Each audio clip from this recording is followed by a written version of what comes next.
ગાડી એમની રોડ પર પંચર હતી એટલે અહીંથી નીકળ્યા હતા અમે, પરંતુ એમને પ્રોબ્લેમ હતો એટલે ઊભા રહ્યા. અમારા ઘરને ગાડીનો ટાયર બરસ્ટ થઈ ગયો. હવે PCR તરીકે એક અમારી ફરજ નિભાવી છે. એમનો ટાયર મારા ડ્રાઈવર જાતે ખોલ્યું, દુકાન પર ગયો, એમનો ટાયર લીધું, નવું ટાયર લાવીને અમે જાતે ફિટ કરીને એમને સહી સલામત જગ્યા પર અમે પહોંચાડવાને અમે થેન્ક યુ સો મચ. આગળ વિરાયણ પણ પાછું નહીં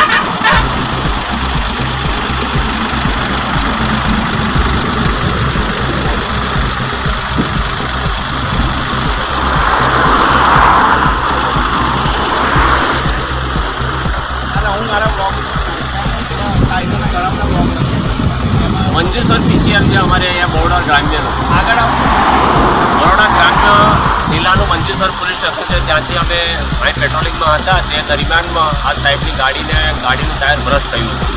તો અમે રસ્તામાં અહીંથી નીકળતા એમને પ્રોબ્લેમ દેખાય એટલે અમે ઊભા રહ્યા એટલે પછી એમનું ટાયર ભ્રષ્ટ હતું તો મારા ડ્રાઈવરે એમનું ટાયર ખોલ્યું. ટાયર ખોલ્યા પછી અમે દુકાને ગયા, દુકાનથી એમનું નવું ટાયર લાવીને એમને બેસાડીને ટાયર ફિટ કરી આપ્યું છે અને એમને સહી સલામત જગ્યા પર અમને પકડવાની એમને પણ મદદ કરી.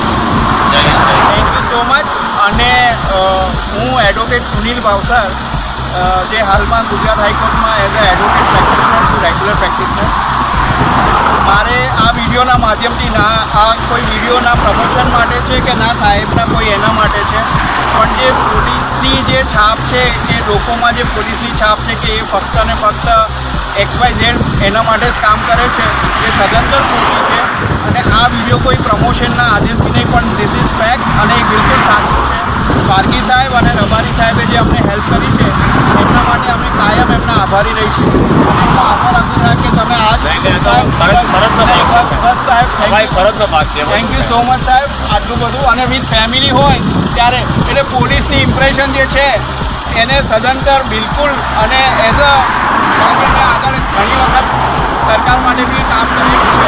હું રિક્વેસ્ટ કરીશ કે જે પોલીસની ઇમ્પ્રેશન છે એને પ્લીઝ તમે સાહેબ એક વખત બધા કન્સિડર કરજો. અને હું ફરીથી એક વખત પારકી સાહેબ અને રબારી સાહેબ બંનેનો આભાર માનું છું. Thank you so much. ચાલો આવજો.